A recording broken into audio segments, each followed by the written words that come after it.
Good evening, dear students. Welcome back in your computer class. In this video, we are going to discuss chapter number 8, Programs. The name of the chapter number 8 is Iterative Constructs in Java.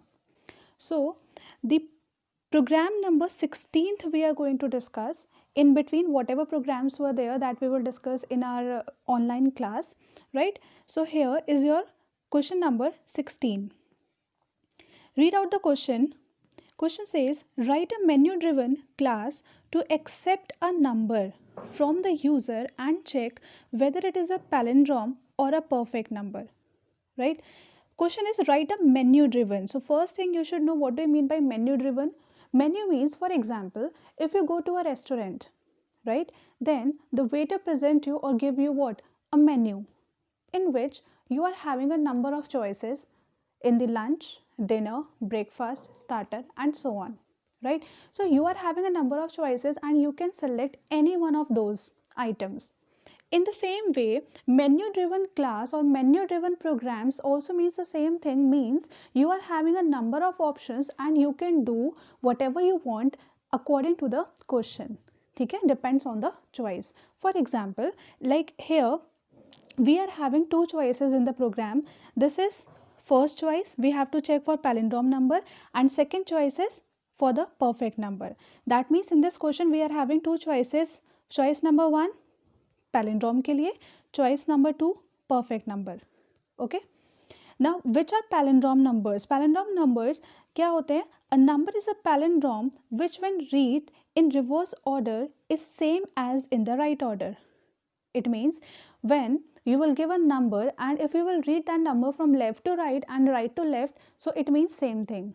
For example, if I write 7007, so if you will read it from left to right, it is what? 7007. And if you are going to read it from right to left, it also means 7007. So hence it is a palindrome number. But if I say 1 2 3 4, is that the palindrome number? Not at all, because from the left to right 1 2 3 4, right to left 4 3 2 1. So that means it is completely different, so it is not a palindrome number. Fine.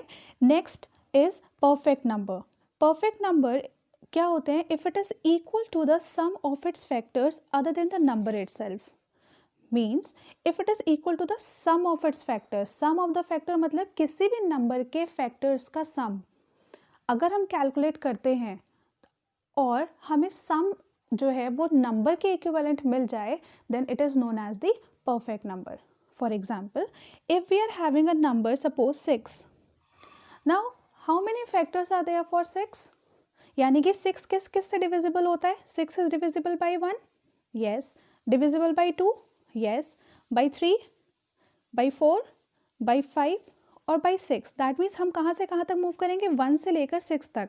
अब 1 से लेकर जब 6 तक move करोगे तो कौन कौन से ऐसे नंबर हैं जो 6 को डिवाइड करते हैं? 1 2 3 and 6. That means 4 and 5 do not divide 6.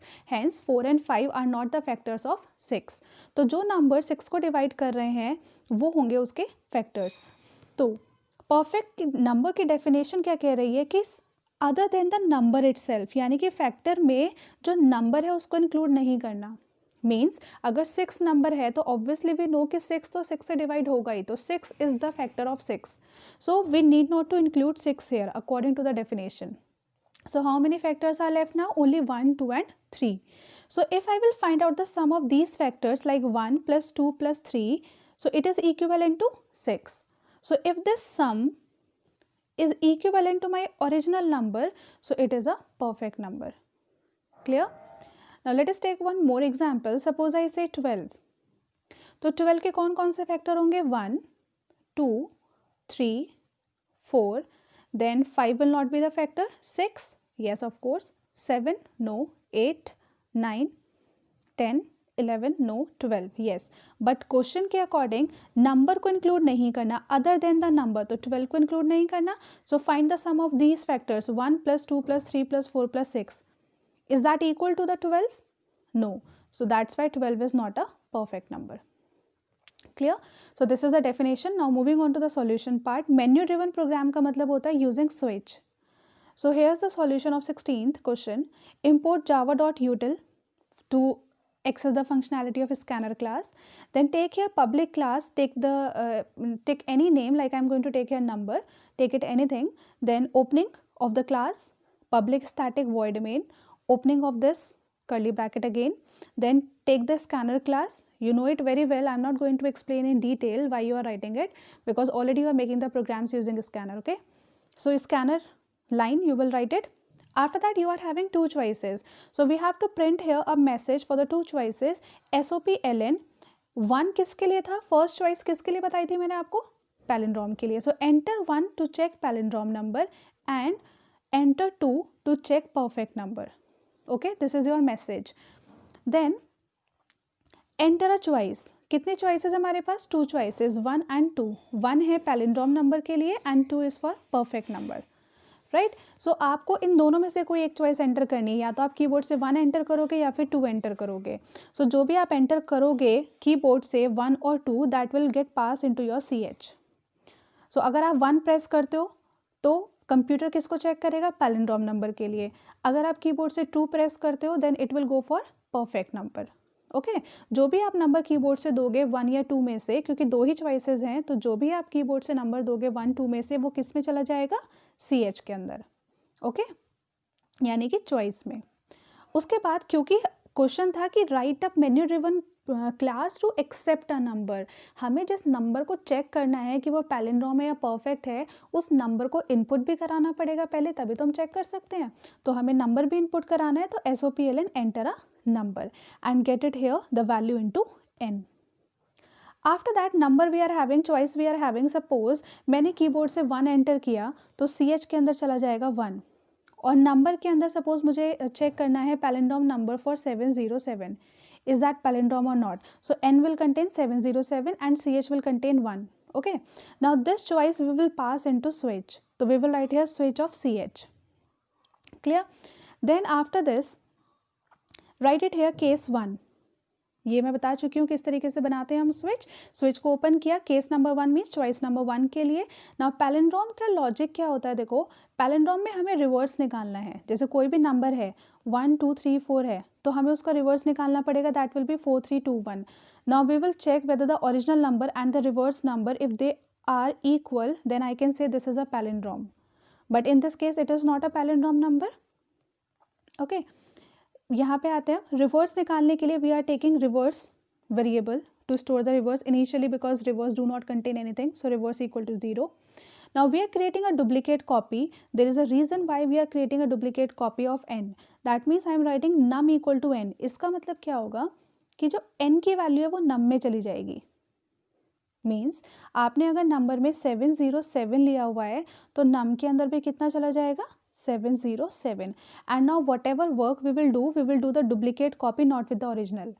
यानी कि हम चाहते हैं कि हमारी ओरिजिनल कॉपी चेंज ना हो, तो हमने एक डुप्लीकेट कॉपी क्रिएट की है. Okay, now this is R is use to store the reminder. Now look at the functionality of this while loop. This is very important, this is very very important. ठीक है, अब मुझे क्या करना है, reverse निकालना है. तो रिवर्स निकालने का लॉजिक देखो क्या होता है. I am writing here while number is greater than 0. Number का मतलब व्हाट डज नम कंटेन, 707. तो कंडीशन चेक होगी कि 707 इज ग्रेटर देन 0. जब तक नंबर 0 से बड़ा रहेगा, क्योंकि ये लूप है, वाइल से बनाया है, तो जब तक मेरा नंबर 0 से बड़ा रहेगा तब तक मेरा इतना ये जो स्क्वायर में पोर्शन है ना, दैट मीन्स जो ये लूप है ये बार बार क्या करता रहेगा, it will keep on running again and again. Clear? Now we will fetch the reminder. And reminder जब हमें निकालना होता है, जब मुझे लास्ट की एक डिजिट चाहिए होती है, तो I will do the modulus operation with the 10, modulus 10. तो I will write it here R is equal to num mod 10. R equal to num mod 10. R is equal to, अब अगर आप ये लिखोगे 707 मॉड्यूलस 10. इसका मतलब क्या हुआ, आप 707 को 10 से डिवाइड कर रहे हो तो आपको कितना रिमाइंडर मिलेगा, लास्ट की एक डिजिट. 707 में लास्ट वाले डिजिट क्या है, 7 है ना. 10 से डिवाइड करके देख लीजिए तो भी आपको पता चल जाएगा कि what you reminder you will get. So reminder will be 7, last के डिजिट. ठीक है, तो R विल कंटेन 7. ध्यान से सुनिएगा. Then reverse is equal to reverse into 10 plus R. तो रिवर्स की क्या वैल्यू थी, इनिशियल वैल्यू हमने क्या लिया यहाँ पर 0, तो 0 इंटू 10 कितना हो गया, 0 into 10 0, 0 plus R, what is the value of R, look at on the left side 7, तो 0 प्लस 7 विल बी 7, क्लियर। ये जो 7 आया है ये किस में चला जाएगा, इस रिवर्स के अंदर फाइनली, ओके। तो रिवर्स विल कंटेन 7, ये हम रिवर्स फाइंड आउट कर रहे हैं। जब हमारा 7 मतलब जब हमको लास्ट की एक डिजिट ऑलरेडी हम ऑपरेट कर चुके हैं, तो now from 707 we do not require the last digit. मतलब अगर आपके पास कोई नंबर है 707, ठीक है, उसमें से हमें जो लास्ट वाली डिजिट थी उसके साथ अपना वर्क कंप्लीट कर चुके हैं, so that means we do not require the last digit. तो अगर मुझे लास्ट डिजिट को रिमूव करना है किसी भी नंबर में से, तो हम क्या करते हैं, डिवाइड बाई 10। क्यों, क्योंकि जब आप 707 को डिवाइड बाई 10 करोगे तो इट विल बिकम 70.7, और क्योंकि इंटीजर को इंटीजर से डिवाइड करोगे तो आंसर इंटीजर में आता है, तो 707 is integer value, 10 is integer value, then 70.7 किस में कन्वर्ट हो जाएगा, ओनली इन 70 इंटीजर में। तो आपको यानी कि जो न्यू वैल्यू यहाँ पे मिलेगी ना, नम डिवाइड बाई 10, इसका मतलब है ये 707 डिवाइड बाई 10, तो 70.7 का कितना बन जाएगा, 70। Now this 70 will get store into num, clear. तो नम की वैल्यू चेंज होके कितनी हो जाएगी next time, 70। Is that clear. Now this is the closing of while loop, so again my control will move upside on while. Now again the condition will be checked, number is greater than 0. Now what is the value of num, 70. So here 70 is greater than 0, सिर्फ क्या check होगा, 70 is greater than 0, condition is true. So when condition will be true, again it will come inside and num modulus 10, num modulus 10 का मतलब हो गया 70, num की क्या value है 70, मॉड 10 का मतलब हो गया 10 से डिवाइड जब आप करोगे 70 को तो आपका रिमाइंडर क्या मिलेगा 0, तो r की value will be 0, clear. Then reverse equal to reverse into 10 plus R, reverse की वैल्यू कितनी है, अब देखो लेफ्ट साइड में रिवर्स की वैल्यू क्या लिखी हुई है मैंने 7, 7 की मल्टीप्लाई 10 से करो कितना होगा 70, 70 में प्लस करो तो r की वैल्यू, तो 70 में r कितना है 0, 70 प्लस 0 कितना हो जाएगा, 70 प्लस 0 70, राइट। तो 70 जो आपका आंसर आया है वो चला जाएगा रिवर्स के अंदर, तो now 7 will get updated to 70। Now third line says num equal to num divide by 10, तो नंबर की वैल्यू कितनी है, अब नंबर की वैल्यू देखिए लेफ्ट साइड में 70, 70 को 10 से डिवाइड करोगे कितना आ जाएगा 7.0, तो 7.0 किस में कन्वर्ट हो जाएगा, only in 7, that means my new value of number will be 7,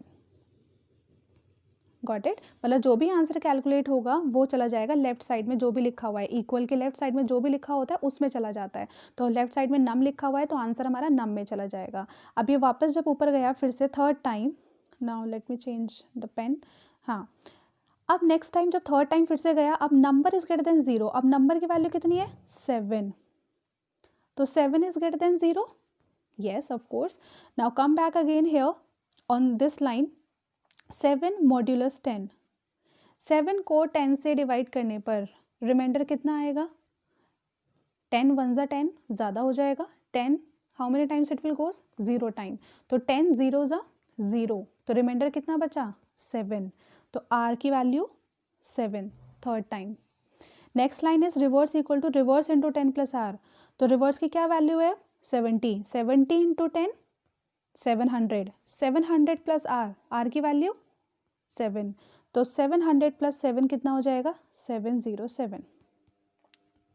third line है num equal to num divide by 10, तो नम डिवाइड बाई 10, नम की वैल्यू देखो ऊपर 7, 7 को डिवाइड करो 10 से कितना आएगा 0.7, तो किस में कन्वर्ट हो जाएगा 0 में, 0 में हो गया यानी कि नंबर की न्यू वैल्यू हो गई है 0। Again it will move back upside, now third time 0 is greater than 0, now condition will become false. When the condition will become false, now this is the complete working of your palindrome number, right? तो 0 is greater than 0 condition false हो जाएगी, loop से आप बाहर आ जाओगे, जैसे loop से बाहर आओगे यहाँ पे क्या लिखा हुआ है, if n is equal reverse, मुझे क्या चेक करना था कि मेरा जो ओरिजिनल नंबर था जो मैंने n के अंदर इनपुट कराया था क्या वो मेरी रिवर्स वाली वैल्यू के इक्वल है। अगर मेरा ओरिजिनल नंबर मेरी रिवर्स वैल्यू के इक्वल है तो वो पैलिंड्रोम है। So same here my n contains 707, reverse contain 707. So is that equal both the numbers? Of course it is equal. So you will print the message here on the last SOPLN, n is a palindrome number, else it is not a palindrome. Clear है? So this is the complete working of it. Okay, one more thing is why we are creating the duplicate copy here. यहाँ पे duplicate copy इसलिए create की थी क्योंकि अगर हम duplicate copy create नहीं करते और जहाँ पे भी हमने num लिखा हुआ है वहाँ पे सब जगह अगर मैं n लिख देती तो मेरा num 0 बनने की जगह पे n 0 बन जाता। num 0 नहीं बनता ना क्योंकि डुप्लीकेट कॉपी नहीं होती, तो मेरा n 0 बन जाता। और जब मेरा n 0 बन जाता तो आप उसको रिवर्स से कैसे चेक कराते? गेटिंग माई पॉइंट, क्योंकि आपका जो ओरिजिनल नंबर है वो 0 बन चुका है। तो अब जो रिवर्स वाली वैल्यू आ रही है आपकी न्यू वैल्यू रिवर्स, उस रिवर्स को ओरिजिनल नंबर से कैसे मैच कराओगे? क्योंकि रिवर्स तो हो चुका है लेकिन जो आपका ओरिजिनल नंबर है वो 0 बन चुका है ना, तो दोनों मैच नहीं करेंगे। इसीलिए हमने क्या किया, एक डुप्लीकेट कॉपी क्रिएट की। Right, so after this you are going to check it here, if n is equal to reverse then n का मतलब 707, 707 इज अ नंबर, तो उसके आगे लिखा हुआ आएगा 707 इज अ पैलिंड्रोम नंबर। और अगर आप लेते हो 1 2 3 4 तो क्या लिखा हुआ आएगा n, n का मतलब जो भी आप नंबर ले रहे हो 1 2 3 4 is not a palindrome number. Clear? Case को जब भी क्लोज करते हैं तो उसके बाद में always we put break keyword. So this is the logic for your palindrome number. Then second, for the second choice we have to check for the perfect number. So here is the logic for perfect number. perfect number में हमें क्या करना है, अगर हमारा number 6 है, suppose मैंने number 6 enter किया, तो मुझे 6 को चेक करना है क्या 6 1 से डिविजिबल है, 2 से है, 3 से है, 4 से है और 5 से है। और 6 से तो चेक ही नहीं करना, मतलब जो भी आप नंबर ले रहे हो उस नंबर को चेक नहीं कराना। यानी कि मुझे लूप कहाँ से स्टार्ट करना है, 1 से कहाँ तक जाना है, लेस देन n तक। n लिखोगे 6 नहीं लिखोगे। If you will write 6 less than 6 so it will work only for 6, it will not be able to check any other number. But हम तो किसी भी नंबर के लिए चेक कर सकते हैं ना, ज़रूरी नहीं है कि सिर्फ 6 को चेक करना है। I can check for 12 also, I can check for 120 also, है ना। So do not run the loop for less than 6। किसके लिए चलाओगे, less than n, so that कि n की आप जो भी वैल्यू लो वो वहाँ तक जाए। सो हेयर इज फॉर, देखो सम लिया हमने, एक सम हमें निकालना था सम ऑफ द फैक्टर्स के लिए, तो sum equal to 0 comma i, और आई के बाद put it here semicolon. Then for i is equal to 1, कहाँ तक जाना है, लेस देन इक्वल नहीं करना। एंड देन आई में कितने कितने का इंक्रीमेंट है, 1 1 का, ठीक है। और चेक करना है क्या मेरा 6 1 से डिविजिबल है, क्या 6 2 से है, 6 3 से है, 4 से एंड 5 से। And always remember one thing, when we check for the divisibility, so divisibility का मतलब है कि हमारा जो रिमाइंडर है वो 0 है, तभी तो हम कहेंगे कि 6 इज डिविजिबल बाई 1 और 6 इज डिविजिबल बाई 2। कोई भी नंबर किसी से कब डिविजिबल होता है, when we get the remainder as 0, और रिमाइंडर के लिए हम क्या लिखते हैं हमेशा, modulus. Okay, so we will write it here, if n modulus i लिखोगे, 1 2 3 4 नहीं लिखोगे, क्योंकि 1 2 3 4 एक्चुअली किसके लिए वर्क, वेरिएबल कौन सा यूज़ कर रहे हैं 1 2 3 4 के लिए, आई, क्योंकि i is starting from 1 and moving up to less than n. So if you are taking the value of n as 6, so it will work for 1 2 3 4 5, but all these 1 2 3 4 5 are actually the values of I. So to check the divisibility, I will write it here, if n mod I is equal 0, अगर ऐसा होता है तो सम calculate करना है, sum of factors. So sum of factors कैसे निकालोगे, s equal to s plus i करके। Let me explain how it will work. Suppose you are having a number 6, okay. Now I will start from 1, 1 is less than 6, condition true, it will come inside. Now check it here, n mod I का मतलब 6 mod 1 is equal 0। 6 को 1 से divide कर रहे हो, क्या 0 मिलेगा, yes।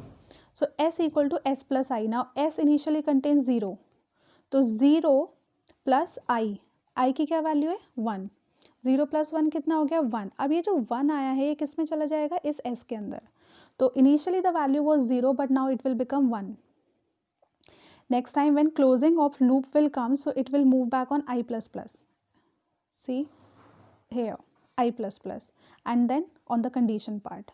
Okay, so when it will move back upside, now I will get plus plus, so it will be 2. 2 is less than 6, again come inside.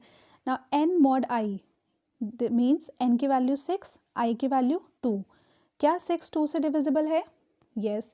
s equal to s plus i, s की क्या value है अब 1 और I की क्या value है 2, तो 1 + 2 कितना हो जाएगा 3। ये जो 3 आया किसके अंदर जाएगा, s के अंदर, तो न्यू वैल्यू s की कितनी हो जाएगी 3। Got my point. Now again i plus plus will be 3, 3 is less than 6, yes, come inside। now again check if condition 6 mod I, क्या वैल्यू आएगी 3, तो 6 mod 3 = 0, yes। नीचे आइए, s equal to s plus i. now what is the updated value of s, 3। Updated value of i 3, 3 + 3 6, ये चला जाएगा s के अंदर, तो s की न्यू वैल्यू कितनी हो जाएगी 6। वापस ऊपर जाइए, i की न्यू वैल्यू 4। अब 4 डिवाइड नहीं करता है, फिर ये 5 हो जाएगा, वो भी डिवाइड नहीं करता, और जैसे ही 6 पे आएगा तो 6 के केस में कंडीशन हो जाएगी false, because 6 is not less than 6। Condition false होगी, लूप से बाहर आ जाओगे। जैसे ही आप लूप से बाहर आ जाओगे तो s के अंदर कितना है ऑलरेडी स्टोर 6। तो आपको इस सम को चेक करना है कि ये जो आपका सम के अंदर वैल्यू आ रही है क्या ये मेरे ओरिजिनल नंबर के इक्वल है। If s is equal n, so it is a perfect number, else not।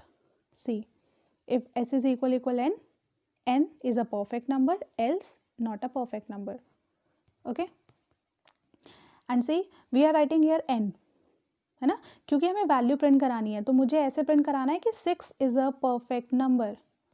तो मुझे यहाँ पे नंबर की वैल्यू चाहिए, इसलिए हमने इसको डबल क्योट्स में नहीं लिखा है, डबल क्योट्स के बाहर लिखा है। जो चीज़ एज इट इज़ प्रिंट करानी होती है वो हम डबल क्योट्स में लिखते हैं, जिसकी हमें वैल्यू चाहिए होती है वो हम डबल क्योट्स के बाहर लिखते हैं। देन केस 2 की क्लोजिंग करने के लिए ब्रेक लिखोगे और फिर लास्ट में हम बनाते हैं डिफ़ॉल्ट। 2 चॉइसेस थी मेरे पास और कोई चॉइस तो है नहीं, तो जब सारी चॉइसेस एंड हो जाती हैं तो लास्ट में बनाते हैं डिफ़ॉल्ट। डिफ़ॉल्ट का यूज़ क्या होता है कि if whatever choices you are giving, if that doesn't match, then your control will come to default and it will print your message wrong choice। after that break is optional, ठीक है, break is optional, you can use it or not। then closing of your switch, your main and your class। so here your programs get over। now the confusion which you can have is कि यहाँ पे जो हमने case 1 के बाद लिखा है ये जो लाइन है वो सेम इसी के आगे लिखना है या इसके नेक्स्ट लाइन में लिखना है। सो ये आप पे डिपेंड करता है आप क्या लिखना चाहते हो। आप केस 1 के बाद जब आपने कॉलन लगाया आप इसके सामने सीधा भी लिख सकते हो, आप नेक्स्ट लाइन में आके थोड़ा सा राइट साइड में भी लिख सकते हो, और आप जस्ट इसके इमीडिएट नेक्स्ट लाइन में भी यहाँ भी लिख सकते हो, ठीक है, there is no issue at all. so you can write it wherever you feel। if you are having confusion you can look at the examples in your book and then you can write। so this one over। now moving on to next question, question number 17। this is question 16 17, both are very important। look at 17th question। write a menu driven program to accept a number from the user and check whether it is a prime or automorphic। now अब हमें क्या करना है, prime number को check करना है और ऑटोमॉर्फिक को करना है। क्वेश्चन क्या है, मेन्यू ड्रिवन है और फिर से क्या करना है, accept a number. Prime number कौन से होते हैं, a prime number is said to be prime if it is only divisible by 1 and itself. For example 3 5 7 11, because these numbers are not divisible by any other number, only by 1 and the number itself. जैसे कि 7 किसी भी number से divide नहीं होता है, सिर्फ 1 से होता है और खुद से होगा, ठीक है। ऑटोमॉर्फिक नंबर्स क्या होते हैं, automorphic number is the number which is contained in the last digits of it square. यानी कि कोई भी नंबर जब आप उसका स्क्वायर निकालो तो वो अपने स्क्वायर की लास्ट के डिजिट में अगर प्रेजेंट है तो दैट इज ऑटोमॉर्फिक। फॉर एग्जाम्पल 25 का स्क्वायर कितना होता है 625। तो आप देखो कि जब आपने स्क्वायर निकाला ओरिजिनल नंबर का, ये था ओरिजिनल नंबर, आपने जब इसका स्क्वायर निकाला so you are getting this 625। So actually in the last digits you are getting the original number as this 25। So this is your automorphic number. Next example is your 5. 5 is also automorphic. क्यों? Because if you are calculate the square of 5, so you will get 25 ना. So 25 में अगर आप देखोगे तो आपकी जो last की एक डिजिट है वो क्या आ रही है? 5 आ रही है. लेकिन 25 में हमने लास्ट की 2 डिजिट देखी थी 25 के लिए, है ना. बट यहाँ पे हम क्या देख रहे हैं? लास्ट की एक डिजिट देख रहे हैं. तो ऐसा नहीं है हमें हर केस में 2 ही डिजिट निकालनी है, 1 ही डिजिट निकालनी है. जितनी नंबर ऑफ डिजिट्स हमारे ओरिजिनल नंबर में है उतनी ही निकालनी है स्क्वायर में भी. जैसे 25 था, 25 में 2 डिजिट्स आर देयर, तो हम स्क्वायर की लास्ट की 2 डिजिट निकालेंगे. बट अगर हमारा ओरिजिनल नंबर 1 डिजिट का है देन स्क्वायर के अंदर भी हम 1 ही डिजिट चेक करेंगे लास्ट में.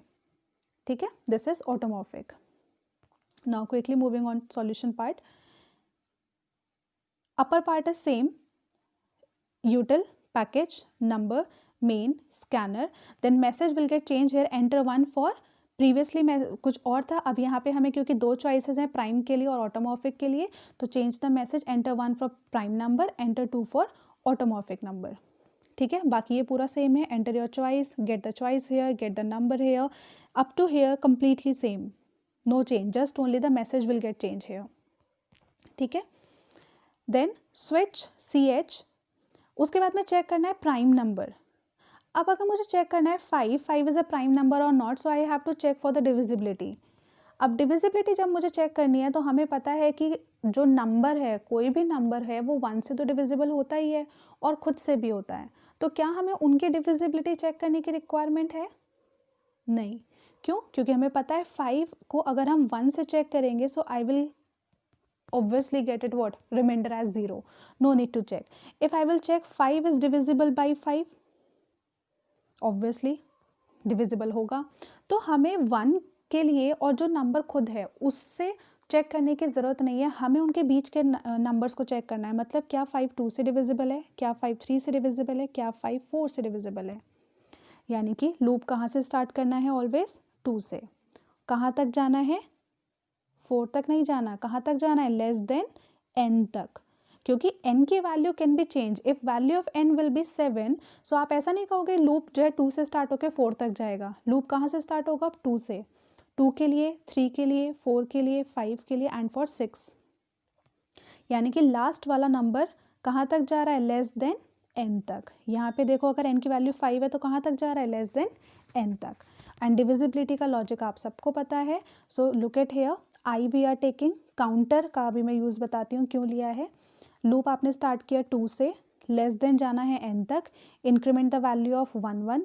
Now if n modular size equal 0, n का मतलब जो आपने नंबर लिया, अगर मैंने नंबर हो सकता है I am taking 5 and you are taking 11, तो उसके अकॉर्डिंग वो वर्क करेगा. अगर मैंने 5 लिया तो वो चेक करेगा 5 मॉड्यूलस 2 इज इक्वल 0. क्या 5 2 से डिविजिबल है या नहीं है? अगर हमको कोई भी ऐसा नंबर मिला जो हमारे गिवन नंबर को डिवाइड कर रहा है, मतलब जैसे 5 को चेक किया 2 के लिए, क्या 5 जो है डिविजिबल है 2 से? नहीं है.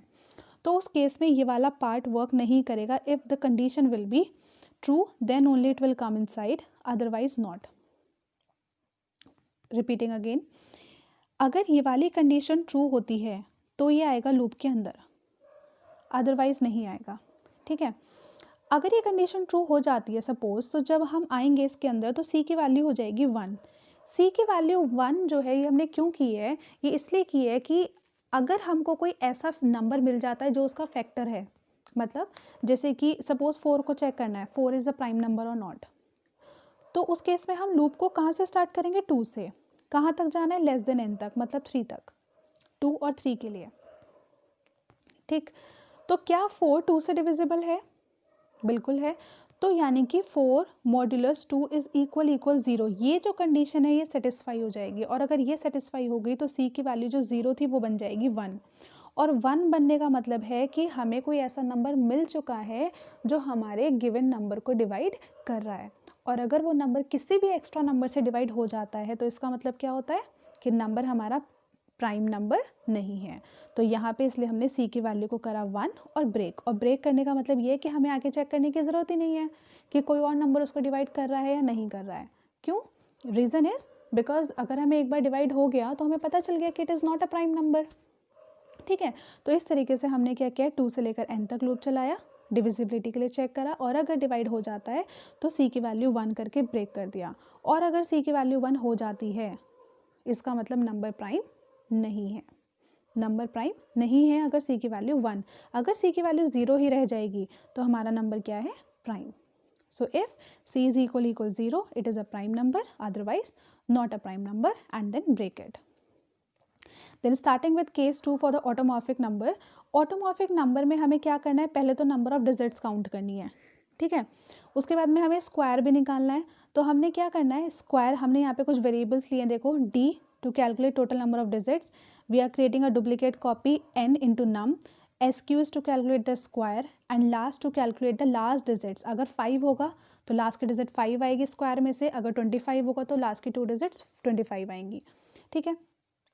तो यहाँ पे नंबर ऑफ डिजिट्स अगर काउंट करनी है उसका लॉजिक है, while number is greater than 0, जैसे सपोज मुझे 24 है, 24 में चेक करना है कि कितने डिजिट्स हैं, तो नम के अंदर कितना है 24, तो डी के अंदर 0, सो 24 is greater than 0, condition true, ये नीचे आएगा, डी को कर देगा इंक्रीमेंट, कितना हो गया 1, नंबर डिवाइड हो जाएगा 10 से, 24 डिवाइड बाई 10 कितना बन जाएगा 2.4, इट मीन्स 2, राइट, नंबर बन गया 2, ये वापस ऊपर गया, 2 is greater than 0, true, D को फिर से इंक्रीमेंट कर दिया 1 से, नंबर को फिर से डिवाइड कर दिया 10 से, तो अब मेरा नंबर जो 2 बन चुका था, जब 2 को 10 से डिवाइड करोगे तो बन जाएगा 0.2, 0.2 का मतलब 0, यानी कि मेरा जो न्यू नंबर है वो बन जाएगा 0। जो कुछ मैं बोल रही हूँ उसको बहुत ध्यान से सुनो, right. If you are not getting it और I am speaking just little bit fast, so you can please just go back, ठीक है, थोड़ा सा शिफ्ट बैक, रिवर्स करिए वीडियो को and then listen it again. Then d is equal to 2, next time 0 is greater than 0 condition will become false, loop से बाहर आ जाओगे, digit के अंदर आ गया 2, यानी कि मेरी total number of digits count हो गई। उसके बाद स्क्वायर भी निकालना है, तो square is s q is equal to n into n, square निकाल लिया दोनों नंबर्स का। उसके बाद मुझे निकालना है लास्ट की 2 डिजिट, ठीक है, तो लास्ट की 2 डिजिट का लॉजिक क्या होगा, स्क्वायर में से निकालना है, जैसे कि नंबर सपोज करो 25 है, तो 25 का स्क्वायर हो जाएगा 625, तो एस क्यू के अंदर हो गया 625। अब मुझे इसमें से अगर लास्ट की 2 डिजिट चाहिए तो मुझे क्या करना पड़ेगा, मॉड 100, है ना, तो मुझे मिलेगा 25। लेकिन अगर मेरा नंबर 5 है तो 5 का स्क्वायर क्योंकि 25 होता है, 25 में से अगर मुझे 5 चाहिए तो मुझे उसको करना पड़ेगा मॉड 10, ये मॉड्यूलस है जो मैंने डिवाइड में लिखा है ना, एक्चुअली ये मॉड्यूलस हम कर रहे हैं, तो दोनों केसेस में मुझे अलग अलग निकालना है, तो मुझे डिपेंड करेगा कि जो डिनोमिनेटर पार्ट है वो 100 बनेगा, 10 बनेगा, 1000 बनेगा, 10,000 बनेगा, क्या होगा ये डिपेंड कर रहा है, ठीक है। तो इसको बनाने के लिए हमें लिखना पड़ेगा एस क्यू, एस क्यू का मतलब जो हमने स्क्वायर निकाला है, एस क्यू को मॉड्यूलस करना है किससे, math dot power 10 comma D. इसका क्या मतलब है, अगर हमारे पास ओरिजिनल नंबर 25 था सपोज, तो 25 में कितने डिजिट्स हैं 2, तो d की वैल्यू हो गई 2। Now math dot power of 10 की पावर d, 10 की पावर d मतलब 10 की पावर 2, 10 की पावर 2 कितना होता है 100 होता है ना, तो यानी कि ये हो जाएगा S Q mod 100। S Q mod 100 का मतलब एस क्यू क्या है आपका, स्क्वायर 25 का कितना 625, तो 625 मॉड्यूलस 100 कितना मिल जाएगा बेटा 25। ये जो 25 आया है किसके अंदर जाएगा, लास्ट के अंदर, तो लास्ट की वैल्यू कितनी हो गई 25। बस अब मुझे इसको चेक करना है कि ये जो मेरी लास्ट वैल्यू है क्या ये मेरे ओरिजिनल जो नंबर था n क्या ये इसके इक्वल है, तो यहाँ पे apply the condition if last is equal n automorphic otherwise not, then break it using the default, and default में हमेशा हम क्या लिखते हैं रॉन्ग चॉइस। क्लियर है, so watch this video again because the programs are a little bit difficult and both the programs are very important, okay. Still if you are having confusion in the automorphic number then you can ask it in the online class. That's all for today, thank you.